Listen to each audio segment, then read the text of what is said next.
Vamos a hablar con el presidente del Congreso porque usted esta mañana, Lucas, usted lo aventó mucho. Usted dijo que él se había opuesto a estas reformas electorales con intereses personales. ¿A qué se refería usted? Pues Julio, más temprano tuvimos en estos micrófonos a la directora de la Misión de Observación Electoral, Alejandra Barrios, quien dijo que el presidente del Senado, Mauricio Liscano, había ejercido una fuerte presión para evitar que la Corte Electoral estuviera incluida pues en la reforma política que será presentada mañana por el Gobierno Nacional al Congreso de la República. Y con Joana consultamos con fuentes tanto del alto gobierno como del Consejo de Estado que aseguran que el presidente Liscano tendría un interés particular en esta materia y tiene que ver con el caso que está llevando esta corporación del gobernador de Caldas, Guido Echeverry, ya que él quisiera pues mantener a su ficha, que es el gobernador encargado de este departamento. Pero tenemos en línea... Pregúnteme a mí, como si yo fuera el doctor Liscano, y yo le respondo a ver en qué se parece lo que le va a responder el doctor Liscano, Lucas. A ver, doctor Liscano, usted impulsó la exclusión de esta Corte Electoral de la reforma política por razones personales para dilatar que se tome una decisión frente al caso del gobernador Guido Echeverry. Mire, Lucas, primero que todo, muchísimas gracias por llamarme, porque yo entiendo su oficio. Usted va recogiendo una cantidad de informaciones y en la política pues tenemos que aguantar estos aguaceros permanentemente, pero su llamada me permite para aclarar que no tengo que ver absolutamente nada con haber presionado nada. Si algo he querido yo es reformar este Congreso, limpiarlo, tomarme la administración para cuidar cada peso del Congreso. Pero lo más importante, una reforma electoral a la medida de los sueños de los colombianos. ¿Yo qué me voy a meter a presionar de que no se haga una reforma que le sirva a Colombia por cuenta de, ¿cómo me dijo que se llama el gobernador? Guido Echeverry. No, hombre, Lucas, yo al doctor Guido Echeverry, pues yo soy de la zona. Si lo he visto una vez, no lo he visto 2 veces en los últimos 5 años. Nada tengo que ver, Lucas. Pero le repito, su pregunta es oportuna. Pues ahora hay que preguntarle al doctor Liscano, a ver si... No me despedí de la mesa de trabajo. Chao, Lucas, y un saludo a la mesa de trabajo y al gobernador. Bueno, pues presidente del Senado y senador del partido de la U, Mauricio Liscano, gracias por habernos acompañado esta mañana en la W.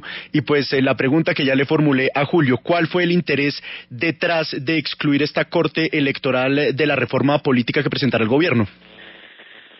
Bueno, primero un saludo afectuoso a Julio, la verdad sí me hizo reír.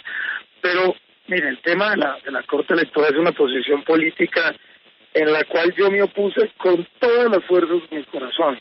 Desde el primer día que conocí la propuesta de la misión electoral en Cartagena, hasta en todas las reuniones públicas, foros, privadas, videos que además hice públicos a través de mi Twitter y de mis redes. Uno de ellos inclusive tuvo más de 500,000 visitas, porque me parecía que de verdad, o me sigue pareciendo que es absurdo. Y si la doctora Alejandra Barrios dice que se hundió por mí, pues yo creo que soy el hombre más orgulloso sobre la faz de la tierra de que me indiguen eso, porque la verdad sí estaba muy comprometido en hundirlo, y la razón es muy sencilla. Y nadie se lo quiere crear una supercorte electoral que iba a tener 9 magistrados en Bogotá, con magistrados en las regiones, con jueces electorales, con un costo enorme para el país. Pero esa no es la razón. La razón por la cual yo me he opuesto a la Corte Electoral es sumamente sencilla. Iban a quitar las funciones al señor Procurador General de la Nación, es decir, no iba a poder volver a sancionar ningún funcionario público, sino que le iba a sancionar la Supercorte Electoral. Las funciones de pérdida de investidura que tiene el Consejo de Estado se las iban a pasar a la Corte Electoral.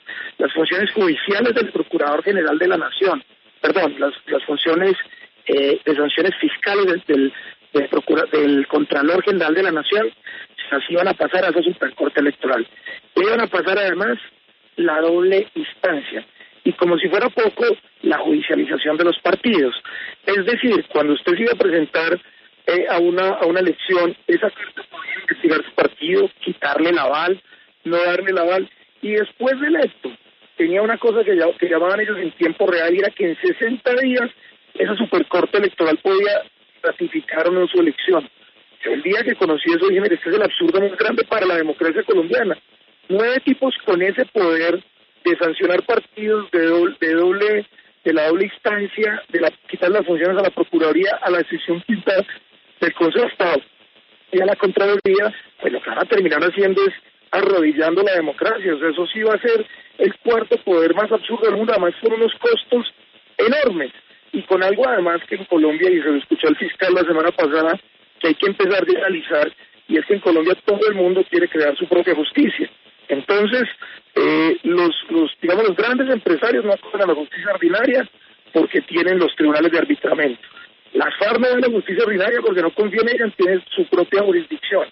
Y ahora entonces iban a crear la jurisdicción electoral por fuera, además de la justicia. Y eso era el absurdo más grande del mundo, y yo me opuse con todas las fuerzas de mi corazón y me seguiré oponiendo, y la doctora Vargas pues le dio presiones. Yo le daba una posición política desde el primer día que la conocí hasta hoy, y gracias a Dios, pues, todos los partidos, no solo el mío, apoyaron esa decisión y el gobierno no la presentó. Pero me siento muy orgulloso de haber salvado al país de corazón de este absurdo que iban a creer era esa supercorte electoral que además iba a costar miles y miles de millones de pesos. Senador, varias fuentes nos dijeron a nosotros, tanto del Consejo de Estado como del Gobierno, que usted estaba haciendo un intercambio de favores con la sección quinta del Consejo de Estado. Es decir, ellos le dilataban la sanción, la destitución del gobernador Guido Echeverry para que se quedara más tiempo Ricardo Gómez Giraldo, terminar el periodo, y usted se oponía a esta reforma como efectivamente usted lo ha hecho. ¿Qué relación tiene usted con el señor Ricardo Gómez Giraldo? ¿Es una ficha política suya como lo aseguran? Lo primero, que además me parece buenísimo, y eso estoy de acuerdo con lo que me permite aclarar, es que yo no entiendo cómo se imaginan ustedes un pacto político con el Consejo de Estado. Pues, es decir, ustedes imaginan que uno va entonces allá, se reúne con 5 magistrados y con 40 magistrados, porque en el caso de Guido Echeverry los que deciden no es la sesión quinta, sino el pleno del Consejo de Estado, es decir, creo que son 40 magistrados. Entonces, de los cuales el 90% o el 95% no los conozco y nunca los he visto en mi vida. Entonces, lo que ustedes se imaginan es que uno como presidente del Congreso, y yo creo que es que poner lógica a las fuentes, que seguramente también los utilizan a ustedes, entonces lo que se imaginan es que usted un día se reúne en una reunión que con 40 magistrados de Consejo de Estado les dice, oye, hagamos un intercambio de favores, yo les ayudo en esto y ustedes me ayudan en esto. Por Dios, eso es absurdo, eso no tiene ni pies ni cabeza. Yo no sé, la justicia, cada magistrado toma una decisión autónoma, y en el caso de Guido lo va a decidir no la sesión quinta, lo va a decidir toda la plenaria del Consejo de Estado, porque la competencia la asumió la plenaria del Consejo de Estado. 40 magistrados. Yo no veo dónde y cómo no puede hacer un acuerdo con ellos. Ahora, que las fuentes del gobierno es posible. El gobierno estaba muy cómodo conmigo cuando yo saqué un video diciendo que eso era absurdo, esa corte electoral, que solo funcionaba en Venezuela, en Bolivia, y que funcionaba en México, que no es precisamente la ley de las muy buenas costumbres en estos temas. Entonces, pues seguramente a ellos les interesa filtrar cosas para desbaratarlo a uno, porque además ustedes saben cómo funciona el sistema. Cuando no pueden con uno políticamente, pues tratan de desacreditarlo a uno para cambiar el mensaje. Pero yo muy claramente lo veo en Twitter hace 2 meses, porque hace 2 meses ese cuento está rodando en el Congreso, o hace 1 mes y medio, ahí en los pasillos del Congreso, y una vez un periodista también de otro medio me preguntó. Yo le dije, yo no me voy a intimidar, no voy a cambiar mi posición política, puede que el gobierno lo filtre, como usted lo dice, o cualquier otra persona. Eso es una práctica ya muy común que se volvió en Colombia, y yo no voy a cambiar de posición. Ahora, a mí, pues la verdad, tampoco no sé de dónde sacas que a mí me interesa que se quede lo que le conviene a Caldas. Es que Guido Echeverry siga como gobernador. Yo elegí a Guido Echeverry, yo lo acompañé a elegir. Es mi amigo, hablo con él permanentemente, Julio, no es que lo vea hace 6 meses, hablo con él por lo menos semanalmente, o cuando voy a Manizales, porque fue el candidato que nosotros elegimos. Y como mi movimiento político lo eligió, pues claramente cuando a él lo suspendieron, pues el movimiento político que yo presido presentó la terna del gobernador actual, y obviamente pues es de mi movimiento. Eso es lógico, si lo elegimos con nuestra organización política, el gobernador lo suspende y yo tengo el derecho a presentar la terna como presidente del partido, pues obviamente pongo un amigo que entre otras cosas es un tipo pues honorable, todo el mundo sabe quién es Ricardo, o sea, ojalá los políticos actuaran como actúo yo, tipo que viene de ser presidente de la ANDI, de la Corporación Cívica de Caldas, rector de la Universidad de Caldas, o sea, mejor candidato para ser gobernador encargado del departamento no pudimos tener.